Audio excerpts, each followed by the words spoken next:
I want to move on to the war in Iran this morning, and President Trump said Sunday that U.S. forces hit and seized an Iranian-flagged cargo ship that allegedly attempted to breach a U.S. naval blockade. This is showing just how fragile this truce is, and the Strait of Hormuz this morning is still seemingly closed. Let's get the latest now this morning from NBC's Bof Tayima from Washington. This major escalation leaves questions about the two-week ceasefire, which is set to expire Wednesday. And tonight, key U.S. officials plan for another round of peace talks. Meanwhile, the war continues to spike energy costs, with prices at the pump jumping once again. President Donald Trump says the U.S. Navy fired on, seized, and then boarded an Iranian-flagged cargo ship. He says it attempted to evade the U.S. blockade in the Gulf of Oman.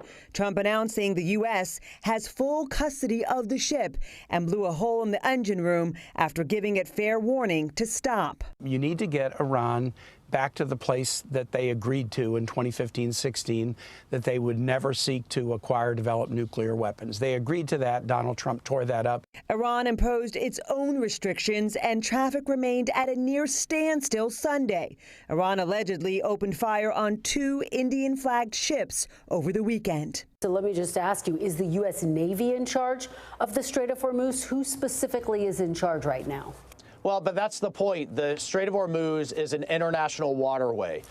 Unlike what the Iranians are trying to claim, they've even moved the goalposts and are now claiming that it's a waterway of theirs, which is an absolute violation of international law. Ultimately, it's the U.S. Navy and President Trump that decides what comes in and what comes out. If Iran and the U.S. don't strike a deal, President Trump has threatened to wipe out civilian infrastructure. Everything's on the table. Amid the major escalation, U.S. negotiators plan to head to Pakistan on Monday, but it appears Iran hasn't agreed to show up. On Sunday, state news reporting that any confirmation of a second round of negotiations in Islamabad is not true. Meanwhile, a separate ceasefire agreement between Israel and Lebanon is still holding at this hour. And new polling by NBC News shows 37% of American adults approve of the president's performance. 2/3 say they do not approve of President Trump's handling of the war, and the president has a similar level of support for his handling of cost of living.